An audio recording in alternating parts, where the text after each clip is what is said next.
हाबा जागोदान बर' सेंग्रा सिख्लाखौल' बियाखै गासै बर'फ्रानो जायफ्रा फिसा खांबाय थादों बिथांमोनाबो खांनो हागोन।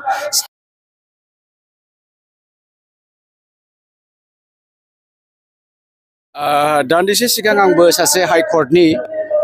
एडभकेटनिफ्रायनो खबर मोनदों बेनि केसखौ आपहेल खालामबाय आरो आपहेलनि मानिया जाहैबाय माने प्रसेस सायाव थाबाय थासिगोन जेरै दं ओरैनो थानानै बेनि जाजमेन्टआ सोलिबाय थागोन आरो जेबो इमप्रुभमेन्ट गैया आरो दा बे मोनसे एक्सुवेलि डिजाइनसो रन्जन नाब्लाखौ आंनि नोजोराव आरो रन्जन नाब्लाखौ जेलाव सोनानै दोनबाय थानाया दिनै मोनसे डिजाइनसो बेखौ एक नाम्बारावनो बै समावनो हगारनो हाखायोमोन जे बिथांनि सिगनेसार लानानै दिनै बर'नि थामथि गोरोबथाया जादों खुनु नियम गैया बाहाय नों सासे कनभिक्टआ बोरैहाय मोनसे मेमरेन्डाम अफ आन्डारस्टेन्डिं एसेबां गिदिर मोनसे बर' हारिनि सोरजि बावहाय बोरै बिनि सिगनेसारा बेलेट जानांगौ जाखो जाया दा बिथांमोना बावहायनो बिथांखौ हगारखानांगौमोन आरो बेनो फोरमान जायो जे बिथाङा दाय गैया रन्जन नाब्लाहा दिनै थोजासे दाय गैया बिथांखौ कारादन्ड जेलाव जोबनानै दोननो हानायनि दाय मोनाखै खिन्थु बिथांखौ दिनै आसाम सरकारा बिजेपि गभर्नमेन्टआ इउपिपिएल गभर्नमेन्टआ रन्जन नाब्लाखौ हगारनो गिनानै हगाराखै आं बेखौसो मोनदों दिनै नोंथांमोना नुबाय बनसुनि दिनै बे गिबि खेबनि सुबुं गमायाव गोबां हाजार मानसिफ्रा फैबाय दिनैबो बर' हारिया बे बड'लेण्डनि थाखाय गिलौ गिलौ गिर्जाब थगायजाबाय दोखो आयौ गोबां रोखोमनि डायलगजों थगायजाबाय थेवब्लाबो बड'लेण्ड होनबानो गोसोआव मानोबा गाबखांनाय फैयो माबा दाबो थाबोबायदां माबा दाबो जायाखैदां होननानै बिथांमोना गिर्जाब फैयो दा बेनो फोरमान जे रन्जन नाब्लाया फैनाय लोगो ओंखारबोनाय लोगो बबे खनानिफ्राय थंब्लाद बबे संगठना जोंबो नोंथांजों दं होननानै बिथांमोना बड'लेण्डखौ बिफिनखागोन बा माबा मोनसे पार्टि दागोन दा बेखौ गिनानै आसाम सरकारा लोहो अर्थात हिमन्त बिश्व शर्मा डाङरिया रन्जन डाङरिया भय करे प्रमद बर' गभर्नमेन्टआ इउपिपिएल गभर्नमेन्टआ रन्जन दैमारिखौ गियो बेखायनो बिथांमोना बोरैबा खालामनो आपहेलनि अबस्थायाव दोनबाय थादों मा जोंनि बर' हारिया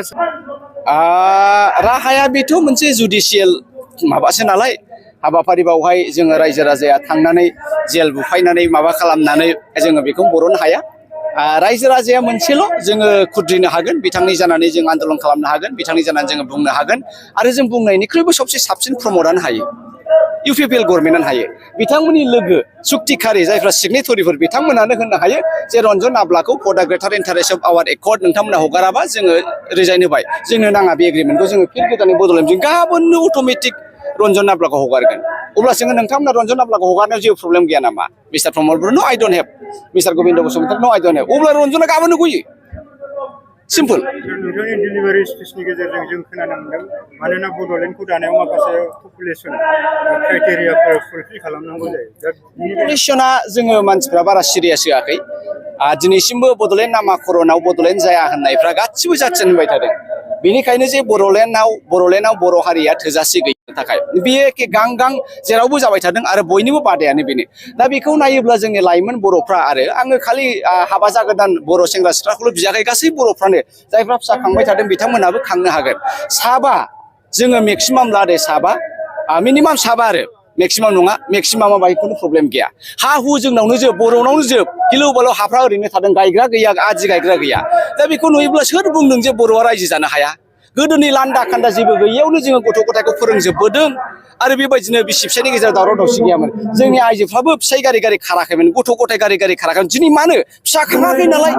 सासेल' गथ' खांबाय सानैल' गथ' खांबाय इनार्जि एसे इनटेक थाबाय मबाइल बायदिसिना थाबाय बायदिसिना टेम्पारेचार आनजाद फैबाय दा गथ' खाङैनिनो मेन खारनानो दिनै जोंनि समाजाव गुलाय गुजाय ओंखायनो आं लुबैयो जोंनि बर' हारिया बिदा फंबाय बिनानावमोना सिरि जाहा सिरिमोन हारिनि गोथार इन्टारेस्टआव जोंनि पपुलेसन नङाब्ला गाबोन जोंबो बड'लेण्ड सोरजिनायावबो गोब्राब जागोन आरो आं होननाय बायदि जुदि 5 लाख जे गोदान जुलि जागोदाना जुदि साबा गथ' खांबा 10 बोसोरावनो बेसेबां जायो 25 लाख बर'आ जुदि पपुलेसन इमिडियेटलि बारायोबा इमिडियेटलि कमप्लिट डेमोग्राफिया चेन्ज जायो सिम्पल फर्मुला गाबोन बड'लेण्डखौ भारत सरकारा होनो गोनां जागोन मोनसे सोंथि इउपिपिएलआ रायजो राजानि थाखाय मोजां सरकार जानो हाया इउपिपिएलआ रायजो राजानि थाखाय मोजां हाबा मावनो हाया बेनिखायनो प्रमद बुंनाय बायदि एबसुलि आन्दलन खालामनाय बायदि एनडिएफबिनि आन्दलन खालामनाय बायदि एक्सन कमिटिनि जों ज'यै आन्दलन खालामनाय बायदि जेबायदि जों आसा खालामदोंमोन जों बेबायदि एकर्डखौ मोननो हायाखै दिनैनि एकर्डआ completely kind of puppet accord बे बिटिसिआ जाहैबाय 6 शेड्युल खिन्थु दिनै 6 शेड्युल जेबो महर गैया नालाय प्रमदनि साननाय हनाया जेबो जाया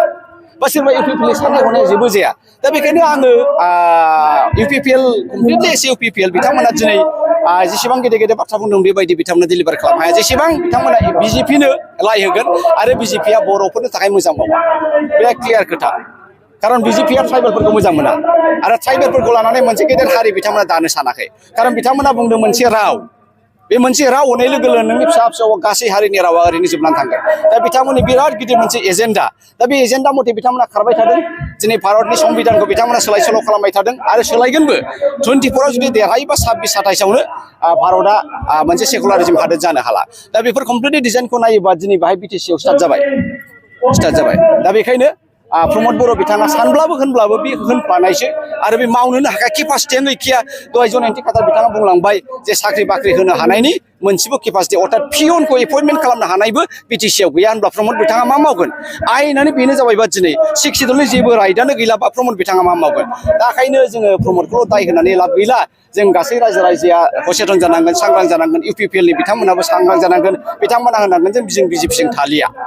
नांगौबा जों हाग्रामाजोंनो मिलायनानै जोङो गभर्नमेन्ट थागोन जा जाय जागोन गैखायाब्ला अब्ला थेवब्लाबो बर' हारिया एसे सुरक्षित जागोन आं बेखौसो लुबैदों दिनैनि दिनाव दिनैनि दिनावबो 16था डिपार्टमेन्टखौ लाङाखै होननानै ब्रा ब्रायै बिथांमोना बुंबाय नङा बिथांमोना बे बाथ्राखौ होनबाय थादों डिसिआ जेबो पावार गैया दहाय सासे डिसि एक्स डिसि 60 बोसोर डिसि खालामनाय मानसिया बुंलांबाय जे डिसिनि नेक्स्टआव रावबो गैया डाइरेक्ट सिएम डिपुटि कमिशनार सोरबा प्रमदनाव सोरबा सिएमनाव सोरबा उमुगनाव प्रिन्सिपालाव सोंनाङा बेयो डाइरेक्ट एन्सारेबल टु सिएम चिफ मिनिस्टारसो अब्ला बाहाय मा दंबावो सिम्पल दुध का दुध पानि का पानि बिथांमोना रायजो राजाखौ थगायनो दोनखुमानो पार्टिनि मोनसे मर्यादाखौ लाखिनोसो बेबायदि नंखाय मिसुलिया खोथाखौ बुंबाय थादों सानबेसे होनगोन हाया दा बेखायनो लासै लासैनो आं सानो इउपिपिएलखौ नागार बर' रायजो राजाफ्रा फैगोन आरो सोरबाया आन्दोलनाव थाफिनगोन सोरबाया कंग्रेसआव हाबगोन बेयो 100% पाक्का बिसिनि डिजाइनखा बेनोखा होनबाय थाखासिनोखा बेखौ नुखा हखा इउपिपिएलआबो गैया जासिगोन जोंनि हाग्रामा बिथां ओंखारनो हायाखै आं मिथिदों जोंनि हाग्रामा बिथांखौ माबा हाउस एरेस्ट खालामनायफोर बायदि दोनदों बिथांखौ केम्पेइन खालामनोबो बादा होदों आरएसएसनि मानसिफ्रानो टु एन्ड फ्र थांलाय फैलाय एभ्रि नाउ एन्ड देन हाग्रामानि मुभमेन्टखौ गासिखौबो डिटेक्ट खालामगासिनो जेबो बुंनो हाया बियो होमब्ला दिनै बिपिएफआ दिनै जुदि जेबो मावनो हाया बिपिएफनि सुप्रिम हाग्रामा बिथाङानो जेबो साननो हायाबा बुंनो हायाब्ला होमबा बिपिएफआ बोरै थांनानै थागोन एखे महरैनो इउपिपिएलआबो थांनानै थानो हाया बेखायनो गाबोन समफोर इउपिपिएलबो थानाय नंलिया बिपिएफबो थानाय नंलिया बाहाय बिजेपि गभर्नमेन्ट जागोन आरो बिजेपि गभर्नमेन्ट जाबाय होनबाथाय हमनानै लादो गैला बर'नि जेबो मोन्थाय थाला दादागिरि दिनैहाय नुबाय नोंथांमोना दिनैहाय इडिखौ बाहायबाय सिबिआइखौ बाहायबाय एनआइएखौ बाहायबाय गासिबो इन्डियाननि मोनसे सिकिउरिटि एजेन्टखौ बिथांमोनहा गावसिनि पार्टिनि मोनसे एजेन्टफोर बायदिसो हाबायाव बाहायबाय अब्ला बे हादोरा महा सुरक्षा दङ एन्टायार नेसनानो दिनै रैखाथि गैयाब्ला बे साधारन बे बिटिसिखौ बिथांमोना फाजागोन नामा निस्सय फाजानाय नङा दिनै बिजेपिआ इउपिपिएलखौबो बिपिएफखौबो मोनसे जंगालखौनो गानहोनो नाजागासिनो आरो गानहोबायबो प्रमद बर'आ मानि लागि दामानि हाग्रामा बिथाङा मानि लागि दामानि आखिजों सासेखौ आगदाजों सासेखौ बे मोनसे जुंगालावनो गानहोनानै हालेवगासिनो दंखायो बिजेपिआ बिपिएफ आरो इउपिपिएल मोननैखौबो कंग्रेसआ जोंहा बेनो कंग्रेसआ मालाबाबो बर' हारिनि एगेन्स्ट नङा कंग्रेसआ मालाबाबो बड'लेण्ड सोरजिनायनि एगेन्स्ट नङा कंग्रेस जाहैबाय रायजो राजाखौ लानानै नोंथांमोना दिनै नुबाय राहुल गान्धीया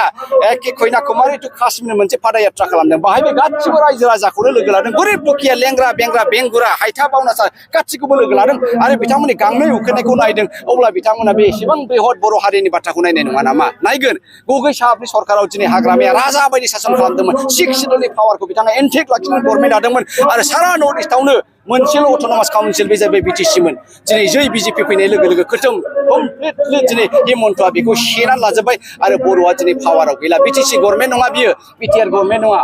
बरंसो बे आसाम गभर्नमेन्टसो